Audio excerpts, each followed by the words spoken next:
DG साहब, बहुत शुक्रिया, आप हमारे साथ शामिल हो रहे हैं।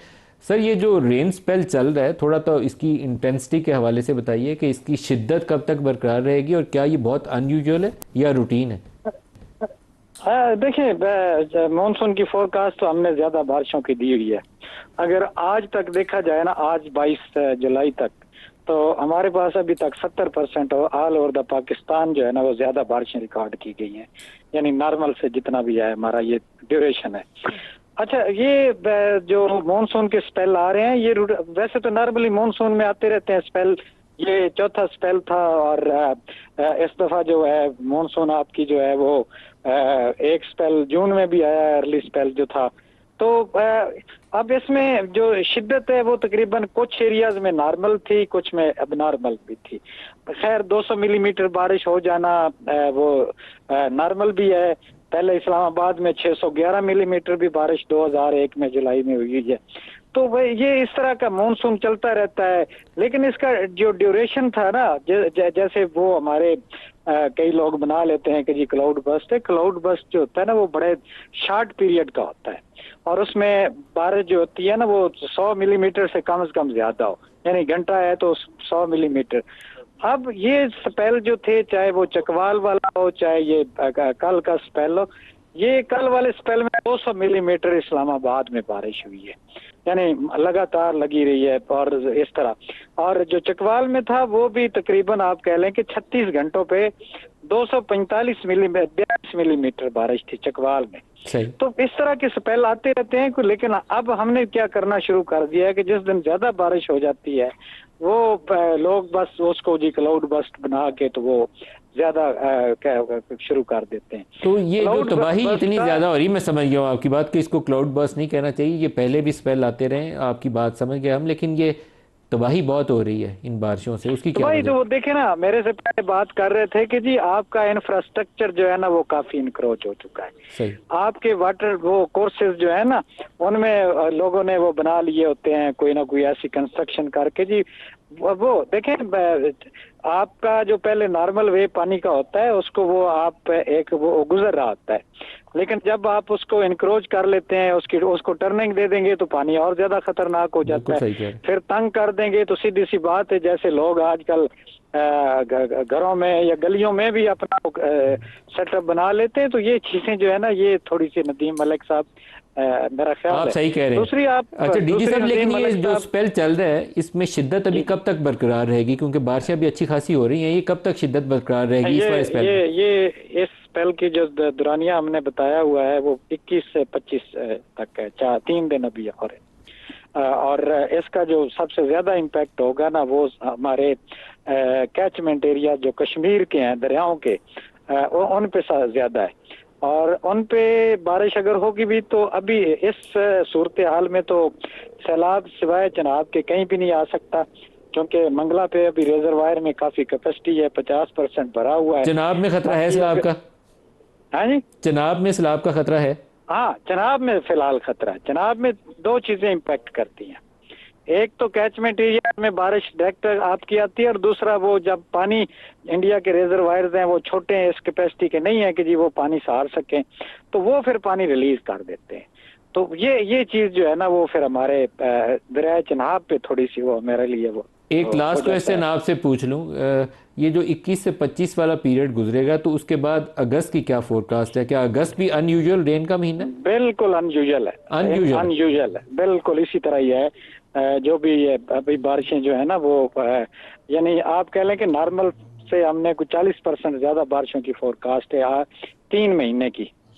तो जो है ना वो भी तकरीबन आप कह लें कि जी सिस्टम जो है इसी तरह ही तो आएंगे। जुलाई के और महीने उनमें में से अभी तक 70% जायद हुई हैं, तो अगस्त के महीने में 40% जायद बारिश की आपकी तवक्को है? अगस्त के महीने में हम कह सकते हैं कि जी कम भी हो सकती है, बैलेंस करने के लिए। फिर ओवरऑल हमने सितंबर भी इसमें शामिल करना है, तो शायद कम भी हो सकती है। लेकिन देखिए, पता है क्या नदीम मलिक साहब, एक स्पेल ही जो होता है ना, वही अगर ज्यादा आ जाता है और फिर गैप दे जाता है, तो वो स्पेल ही आपके लिए वो ज्यादा सिचुएशन एबनॉर्मल क्रिएट कर जाता है। बिल्कुल सही कह रहे हैं डीजी मेट ऑफिस ज़ात खान, बहुत शुक्रिया आप हमारे साथ रहे। पिछले चंद सालों में बारिशों से हर साल हम इतनी ज़्यादा तबाही से दो चार होते हैं और फिर उसके ऊपर अफसोस करते रहते हैं कि क्लाइमेट चेंज का पाकिस्तान शिकार है, जिसमें शक नहीं है कि हम हैं उसका शिकार। लेकिन अपनी कोताही और नालायकी के ऊपर पर्दा नहीं डालना चाहिए जब आपको पता है कि ये हम उन ममालिक में शामिल हैं जो क्लाइमेट चेंज की वजह से वर्स्ट हिट हैं, तो हमारी उसके लिए तैयारी क्या है। आज से साल 2 साल पहले E11 वाली साइड पे वो एक नाला है जिसके दोनों तरफ प्लाजे बन गए हुए थे, तो हमने पानी का एक बड़ा रेला आया था, वो आया तबाही मचाता हुआ चला गया, गाड़ियाँ बह गई, उसमें लोगों की जान गई। आज मैंने वो DHA के अंदर वही मंज़र देखा है जहाँ एक पाकिस्तानी फ़ौज के कर्नल, अभी तक उनके मतलब मालूम नहीं है, उनकी साहबजादी भी उनके साथ ही, उनकी गाड़ी भाग के वो ले गया। और 221 से ज़ायद अफराद हैं जो इस रेन स्पेल में अपनी जान से हाथ धो बैठे हैं मुख्तलिफ़ मुल्क के हिस्सों में। तो क्या हमारी उसके लिए कोई मुनासिब तैयारी और मनसूबाबंदी नहीं होनी चाहिए कि 5 ईयर्स डाउन दी रोड हमने इस प्रॉब्लम को कैसे ओवरकम करना है। क्लाइमेट चेंज पाकिस्तान की वजह से क्लाइमेट चेंज नहीं है, क्लाइमेट चेंज एक ग्लोबल फिनोमेना है जिसकी वजह से हम भुगत रहे हैं। लेकिन उस जो एक ग्लोबल फिनोमेना है उसको अपने हालात के मुताबिक, अपने लोगों की हिफाजत की खातिर हम बेहतर तरीके से मैनेज कर सकते हैं। कहीं ग्लेशियर मेल्टिंग होनी है, अनयूजुअल रेनफॉल आनी है, तो हमें जो नेचुरल ड्रेन्स हैं, पानी की जो कुदरती गुज़रगाहें हैं, उनको खुला रखना चाहिए। कहीं पे किसी आबी गुज़रगाह को बंद करके वहाँ प्लाज़ा या हाउसिंग सोसाइटी नहीं बननी चाहिए। कराची के अंदर वाक़या हुआ था जिसमें बहुत तबाही गुजरी थी, वो पता नहीं किसी सोसाइटी का फ़ेज़ 7 था, समंदर का रास्ता बंद करके तो वहाँ पूरा फ़ेज़ बना दिया गया था, पूरा फ़ेज़ डूब गया, लोग मर गए, बेसमेंट सारी डूब गई, लोगों की जायदादें तबाह हो गई। तो कुछ अल्लाह ताला ने इंसान को अकल दी है, हिकमत दी है, इसीलिए अशरफुल मखलूक़ात कहलाया इसलिए जाता है कि अल्लाह ने उसको सोचने समझने की सलाहियत दी है। लेकिन अगर जो उस सोचने समझने की सलाहियत को इस्तेमाल नहीं करता तो वो फिर अशरफुल मखलूक़ात कहलाने का हकदार नहीं है। 200-300 बंदा हर साल हम सिर्फ इसलिए कि बारिश बहुत आ जाती है तो हमारा मर जाता है और कई हज़ार ज़ख्मी हो जाते हैं, कई घर गिर जाते हैं, तो उसको रोकने के लिए भी तो कुछ करें। 1000-2000 अरब का जो बजट में हमारे डेवलपमेंट प्लान बनता है, मरकज़ और सूबे मिला के कोई 2-2.5 हज़ार अरब रुपया खर्च करते हैं, शायद इससे भी ज़्यादा खर्च करते हैं। तो फर्स्ट अवलीन आपकी प्रायोरिटी क्या है? लोगों का जानो माल का तहफ़्फ़ुज़, बाकी सब चीज़ें उसके सानवी हैसियत इख्तियार करती हैं। तो उसके लिए कौन सा प्लान है? मैं हर साल वज़ीर-ए-आज़म से सुनूँ हम बड़े मर गए हैं जी, भूखे हाथों, दुनिया से मदद की अपील कर रहे हैं। सैलाब के लिए 2-3 साल पहले भी हमने ये कोशिश की थी, इंटरनेशनली हाथ फैला के गए थे, $10 अरब की कमिटमेंट्स हुई थी, बहुत ज़्यादा आई नहीं। पहले अपना प्लान तो बनाएं, रुपयों में जो लगा सकते हैं वो तो लगाएं, फिर बैनुल-अक़वामी कम्युनिटी की तरफ देखें कि वो हमारी कहाँ मदद कर सकती है। वर्ल्ड बैंक, ADB से आपको कर्ज़े लेने पड़ेंगे। अब वो पुराने दौर गुजर गए हैं कि $1-2 अरब कोई देखता था कि ये क्लैमिटी हिट कंट्री है तो इसको इमदाद के तौर पर दे दो, अब कोई नहीं देता। पूरी दुनिया में एक तरफ जंगें लगी हुई हैं, कहीं इकॉनमी यूरोप की बैठी हुई है, अमेरिका अपने मसलों से दुचार है।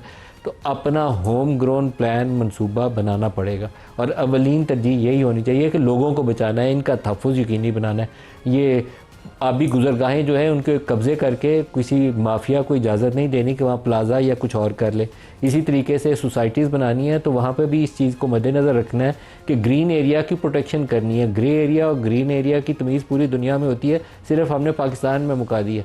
हमारे वो जितने खेत थे ना पंजाब में, अब मोटरवे के साथ जाना शुरू हो तो जगह जगह आपको सोसाइटीज़ के बोर्ड लगे नज़र आते हैं, आधी से ज़्यादा उसमें फ़ेक है, जो लोगों के पैसे लूट के भाग गई हुई हैं। तो लेकिन इसमें अवलीन कसूरवार वो सोसाइटी वाला नहीं है, वो हुकूमत और उसके अहलकार हैं जो पैसे खा के आंखें बंद करके बैठ जाते हैं और जब लोग मर जाते हैं फिर कहते हैं बारिश आ गई थी, इसमें हमारा तो कसूर ही नहीं है। पंजाब हुकूमत भी यही कहेगी। 135 अफराद हैं जो सिर्फ पंजाब में चले गए और 225 पूरे मुल्क में। तो ये बहुत ही अफसोसनाक सूरत हाल है।